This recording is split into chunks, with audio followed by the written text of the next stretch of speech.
Welcome back, adventurers, to the Scales of Phandelver. We are your guides to the legendary Volo and the High Lady of Art herself. Storm Silverhand. Today we must discuss the breaking of trust and the waking of the dead. Okay, let's unpack this. We are diving into session 18, and what a tonal shift we have in front of us. It's whiplash, really. It is. After surviving the literal existential horror of the Shadowfell in session 16, battling that insidious fungal corruption of Odar. And then the celebration, the Equinox Feast in session 17, which felt so restorative. Exactly, a moment of peace. And then the party, Plepulep, Turin, Ohio Jim, Imogen, Valindra, and Lyra, they finally return to what they think is the safety and familiarity of Phandalin. And that phrase, relative familiarity, is instantly revealed as a terrifying facade. The mission, as they saw it, was simple. So simple. Just check on Gundren Rockseeker, the dwarf who kicked this whole thing off, who's been lying in a coma upstairs at the Stonehill Inn for weeks. But what's waiting for them? Well, it's a series of just deeply unsettling discoveries. It proves that when you're done fighting the big cosmic threats, the most dangerous enemies are often the ones you trusted. Or in this case, the ones you nursed back to health. What's so fascinating here, and what I really want to dig into, is how that return to supposed safety just immediately unravels the very foundation of their quest. It does. We've moved from battling, a manifestation of cosmic evil, the Shadowfell, the Gulthias tree, right back to a deeply intimate local betrayal. And the account before us, it just shows that the cost of their earlier haste, their distraction, even their best intentions, it's about to be paid in full. The whole premise, saving their friend Gundren, is about to be violently ripped away from them. It's the ultimate narrative twist. I mean, the stakes were already high, but now the emotional cost just skyrockets.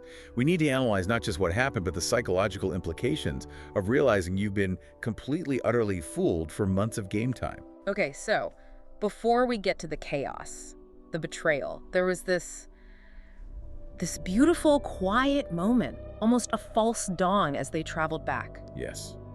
The party brought the Druid Redoth with them in their battered old oxen cart. And as they traveled through the land, they had just purified by destroying the Gulthias tree, that malignant entity from session 16, they noticed something profound. Nature itself is coming back. Actively and vibrantly reclaiming itself. The source notes describe swarms of squirrels, deer, and other woodland creatures just flooding back to the area they had cleansed around Thunder Tree. It's like the world is breathing a sigh of relief. It's the universe giving them a massive pat on the back. It's a reminder that their previous heroic acts still have lasting, positive repercussions. Nature is being restored to balance, and that's a vital thematic link before everything else goes wrong. And it isn't just the external world, is it? The party members themselves, they feel a tangible change. They feel stronger, somehow more empowered, but they can't quite put their finger on why. That's residual energy at play. You have to remember, they've wrestled with cosmic forces. They stood firm in the face of absolute darkness. They participated in the profound rites of the Equinox Feast. Their inner balance has shifted. So it's like a magical residue. Exactly. The act of purifying such a vast, tainted area has left a lasting mark on them, maybe heightened their own connections to the world. It's a subtle, sustained buff that really speaks to their growth as adventurers, which is, I think, crucial context before the betrayal just hits them like a hammer. But duty calls. Specifically for our friend Plepulep, the Turtle Druid has some specialized business he needs to address. He gets a room for write-off for 5 days. This isn't just, being a good host. Oh, absolutely not. This is him leveraging his new professional network. Plepulep, having just become a Spring Warden of the Emerald Enclave, is using his faction ties to get some critical magical analysis done. On the ring. On the mysterious ring, the Ring of Varys, that they got all the way back in session 12 after that grueling fight with the Remoraz. He needs an expert opinion. And speaking of that ring, this brings us to one of the most agonizing and frankly hilarious moments of the entire session. The tragedy of Russell the cat. Ah, Russell. Yeah. The little orange tabby with the respiratory issues. The accounts describe Bart the innkeeper as just utterly devastated when the party asks about his cat. He's crying, visibly emotional, explaining that Russell just vanished the night the party last stayed. He's been searching, calling, nothing. And this is where you, as the audience, have this terrible secret knowledge. Bart is in agony, and Turin Redfoot, the gnome barbarian who deeply, deeply loves this cat, he's distressed. He's more than distressed. He threatens to burn down the entire Stonehill Inn if Russell isn't found. This is high drama, high emotional stakes, all centered on one fluffy, slightly asthmatic orange cat. And the deep lore synthesis here is absolutely critical to understanding the conflict. The truth, which only Plep knows, is that he trapped Russell inside that very ring of Varys. Way back in Session 12, he did it to help Turin bring the cat along on their dangerous journey. It was a magical pet carrier, a sort of well-intentioned kidnapping. In Plep's mind, it was an act of profound, if misplaced, druidic compassion. He wanted to keep the cat safe for his friend. But here's the problem. He still doesn't know how to reliably get creatures out of the ring. So just picture the scene. The compassionate druid, this paragon of honesty, is standing in the middle of a tavern. His friend Turin is threatening arson over the loss of his beloved cat. The innkeeper is weeping. And Plep is completely silent because the missing cat is literally on his finger. That is just, it's a peak character dilemma. Simple act of kindness, I'll keep the cat safe for you, has morphed into this ethical disaster. And he has to be calculating in that moment. Is Turin's emotional stability worth the truth? Or will revealing he trapped the cat, which is technically safe, just lead to a full-scale barbarian rage that destroys the inn anyway? He is frozen. The irony is crushing. He's gained all this wisdom from the Shadowfell, but he's undone by his own, earlier tech support failure. His silence in the face of so much emotion from his friends, it just speaks volumes about his fear of disappointing Turin. And it highlights the chaotic nature of the Ring of Varys. It's a potent artifact that is currently just a very fancy, highly illegal pet storage unit. So with that secret tension just hanging heavy in the air, the party forces themselves to look outward. They need a distraction. They check the message board. And they find the standard mix of local crises. Vinia, the herbalist, is worried about a Dabra up at Umbrage Hill.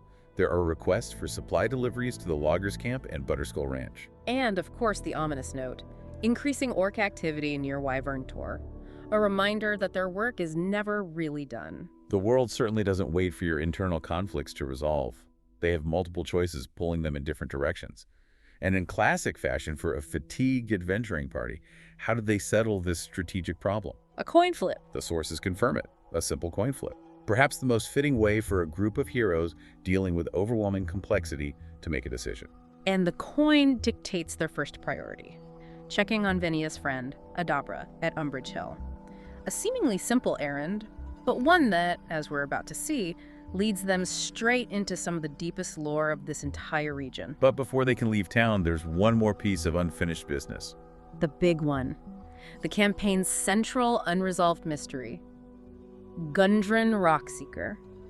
They have to go upstairs at the Stonehill Inn and check on the unconscious dwarf. And they find him exactly as they left him, seemingly unconscious but just meticulously cared for by Sister Garaele, the cleric of Tamora. She's been a model of dedication since way back in Session 8. Bart, the innkeeper, confirms it. She's been there constantly. And they try everything gentle to wake him up, shaking him, talking to him. They even check his pockets. And what do they find in his pockets? A single copper piece and a smooth pebble. These little details are so fascinating. They tell us absolutely nothing, yet they are the only things this dwarf has carried. It just underscores the utter emptiness of this figure. No map, no key, just the most meaningless tokens imaginable. They're getting desperate. They even consider using some kind of magical honey to wake him. And then came the suggestion, the final Hail Mary. To combine their magical necklaces over his heart. And you have to remember, these weren't just random trinkets. These were gifts from the real Gundren years ago.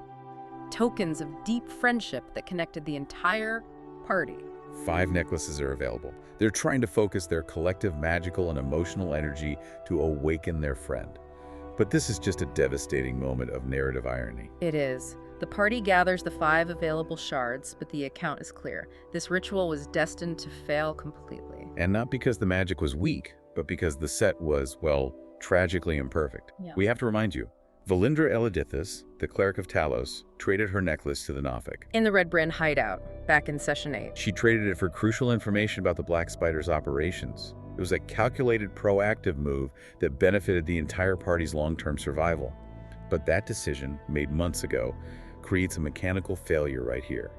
Their symbol of friendship was incomplete. And that incompleteness was caused by a heroic information-gathering decision from the past. But even incomplete, the 5 remaining shards merge. They do. They create a temporary artifact of immense, blinding power. The radiant energy, the notes say a brilliant white flash, just washes over the form lying in the bed. The sheer magnitude of that light is significant. Whether it was raw divine energy focused by Sister Garael's devotion or arcane energy from the party, it was pure. And pure light, as we know, is often a truth serum in these worlds. It was cleansing, yes, but not healing. The horror was immediate and visceral. The features of the dwarf, they began to melt, to shift. It was not Gundren Rockseeker, it was a doppelganger. And the sheer shock, the adrenaline, the party just swiftly kills it right there in the Stonehill Inn. The creature flashes through its assumed forms before its final death. This changes everything. This recontextualizes the entire campaign's central mission. The scale of the deception is just, it's breathtaking. They realize they have been nursing a monster, feeding it, clothing it, protecting it for weeks, if not months. Let's look at the timeline. They found Gundren severely injured after the ambush in Session 2. They stabilized him after his presumed capture in Session 4. This means the doppelganger must have replaced the real Gundren almost immediately after his capture. It was possibly serving as a spy, since before the party even established Phandalin as their base of operations. Think about the implications of that, and this is where the deep dive is so necessary. How much intelligence did this creature gather while just lying there unconscious? Did it learn their weaknesses? Did it observe their magic, their routines, their loyalties? And the most chilling part, did it communicate any of this to its masters? Presumably the Black Spider. A successful doppelganger deception isn't passive, it's active espionage. That long feigned coma wasn't a liability, it was the perfect cover. Any information they discussed, near that, bed plans, fears, secrets, could have been instantly relayed. This isn't just a betrayal of a friendship, it's a massive security breach that has potentially compromised every major decision they've made since they arrived. That is a gut punch of staggering proportions. Their loyalty, their compassion, their trust, all of it, just completely abused. And so, naturally, the party, shocked and furious, rushes straight to the Shrine of Luck to accuse the one person who had been closest to this deception. Sister Garaele. Of course. And this is a totally understandable reaction. She was the constant caregiver. But we have to pause here. Do you think rushing straight to the confrontation was the wisest move? I mean, shouldn't Ohio Jim, the rogue who specializes in secrets, have insisted on an autopsy or something before they rushed off to accuse a known ally? It absolutely shows a lack of composure, but it's born of pure shock. And that's what makes it so human. They skipped the tactical assessment because the psychological damage was too great. Their need for answers overpowered their investigative instincts. To her credit, the account shows Garaele handled the confrontation with incredible grace. She did. She was genuinely horrified. She immediately denied any complicity. But, you know, denial isn't proof. So to clear her name, she did something quite extraordinary. She used a magical pensive on her altar to project her recent memories for the entire party to witness. And what they saw was weeks of tireless, genuine compassion. They saw the truth. She truly believed she was caring for the real Gundren. She was an unwitting accomplice, a victim of the exact same deception. And we should analyze the nature of that proof. Could a highly skilled spy plant false memories? Perhaps. But the consistency of her devotion, the sheer physical exhaustion they witnessed, the raw emotional context, it convinces the party, and frankly, it convinces us that she was innocent. And in the process of proving her innocence, she provides the most crucial piece of information they've gotten in weeks. The real Gundren's status. She mentions that Gundren's brothers, Thardan and Nundro, had recently visited. They spoke of finding a promising mine and then returned to their prospecting work. This is the critical pivot point. The quest isn't over, it's just been refined. The real Gundren is still out there, possibly alive, and actively pursuing the lost mine of Phandalin. The discovery of the doppelganger doesn't end the campaign. It redirects it with a new, more focused urgency. They're looking for a victim. Now they're looking for a highly motivated prospector. And I just love that amid all this chaos, Plep Jalep, even with the whole Russell the Cat situation weighing on him, still acts with generosity. He gives the innocent cleric 5 gold pieces for her troubles. A small gesture of apology. And in return, he received a blessing of luck from Tamora. A little moment of grace amid all the betrayal. So, with the immediate emotional fallout managed, and the campaign's mission completely redefined from rescuing Gundren to finding Gundren, the party needs to move forward. They turn back to the bulletin board items they had seen earlier. And Ohio Jim, ever the pragmatist, takes point on the herbalist's plea. He visits Vinia's shop, and in a fantastic continuity detail, he actually notices the newly installed door frame. A subtle but important nod back to Plip. Polyp's rather, Yeah. enthusiastic acquisition of potions earlier in the campaign. Where a door may or may not have been collateral damage. It's a nice little reminder of their slightly chaotic early days. Vinia, the herbalist, is worried. Adabra is 2 weeks overdue with her potion delivery from Umbrage Hill.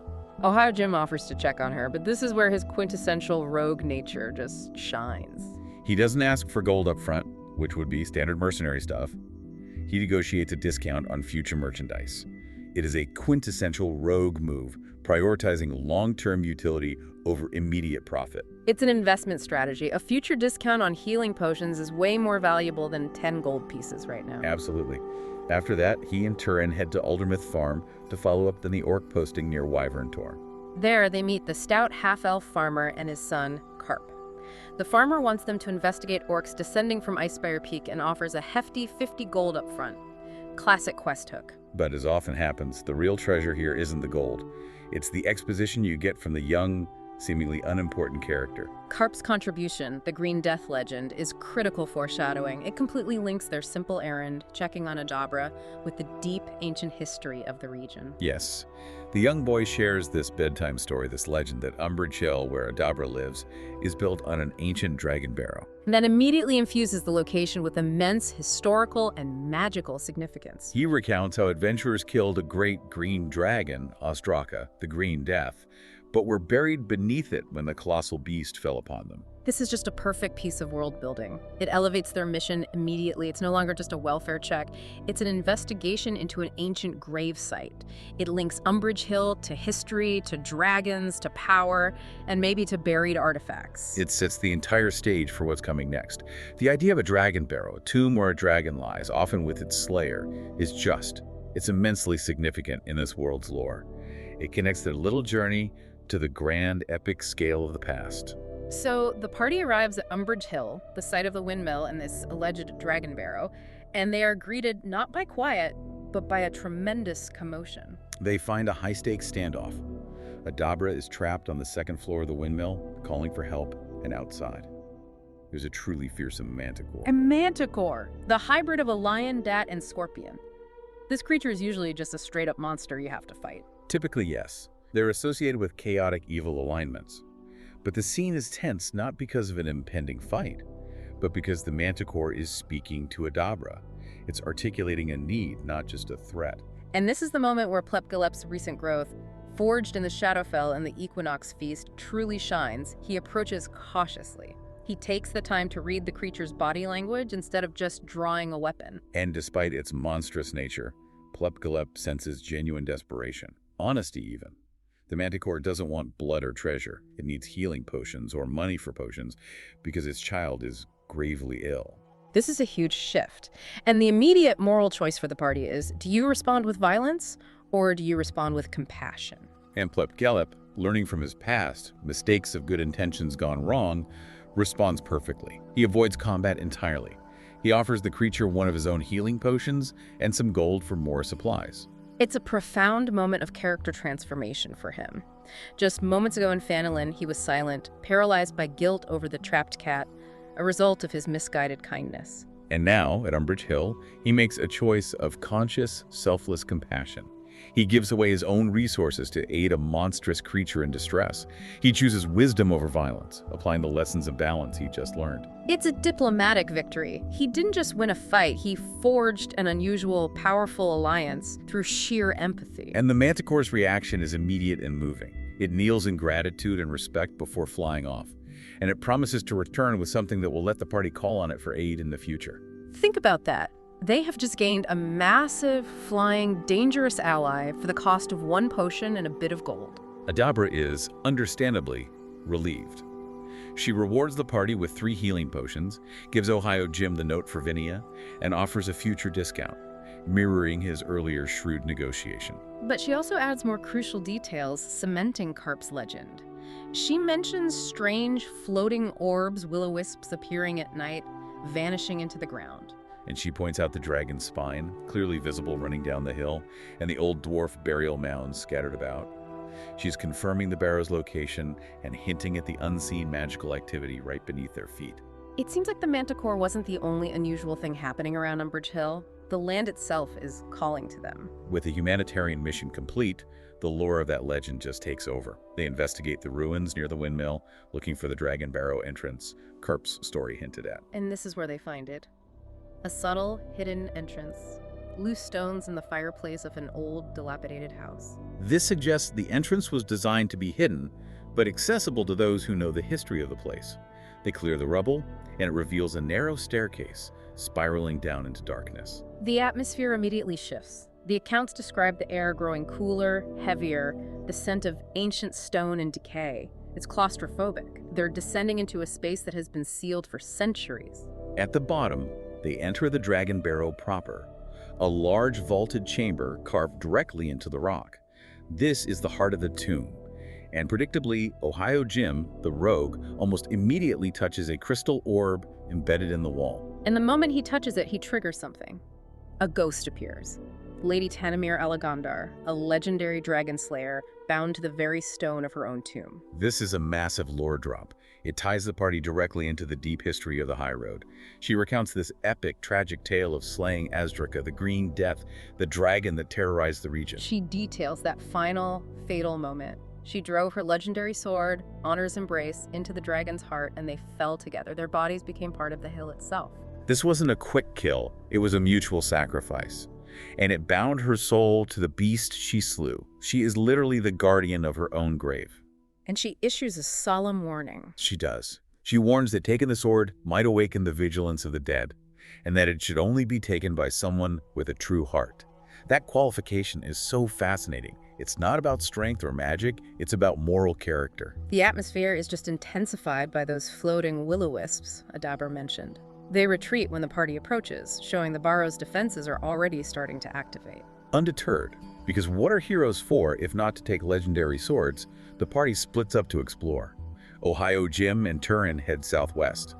Imogen and Plebgellup go north, and Valindra and Lyra take the other passages. This is a classic setup for a dramatic climax. We get to track 3 simultaneous narrative threads. Right away, Ohio and Turin, the experienced dungeoneers, run into a pit trap, which the rogue skillfully disarms. It confirms the dungeon is still dangerous. Meanwhile, Imogen and Plebgellup, in an act of faith, follow one of the will-o-wisps deeper into the winding crypt. It's a great division of labor. The rogue handles the mechanical threats, and the sorcerer and druid trust the mystical path. And this final segment, it's just incredible momentum. We're tracking these 3 simultaneous discoveries, all culminating in one powerful pulse of ancient energy. Let's follow Valindra and Lyra first. They discover a side chamber with the skeletal remains of a horse still saddled.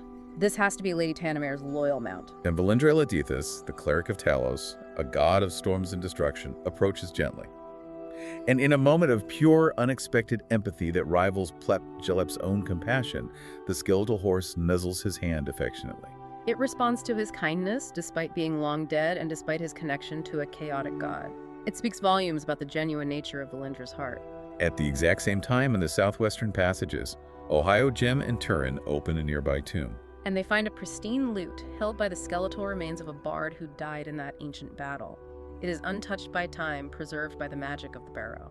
A perfect parallel find for the rogue and the barbarian, a symbol of forgotten art, of the songs and stories, the very battle they are now a part of. And at the precise same moment, in the northern section, Imogen and Plebgellup reach their goal, Lady Tanamir's tomb, and the central feature of the entire Barrow. The gigantic, magnificent dragon skull with the legendary sword Honor's Embrace embedded directly in its center. And Plebgellup, the one who just demonstrated that true heart with the Manticore, reaches out and grasps the blade. And the sword, which has been fused into that skull for centuries, it doesn't fight him, it yields. He begins to pull it from the heart of the ancient dragon.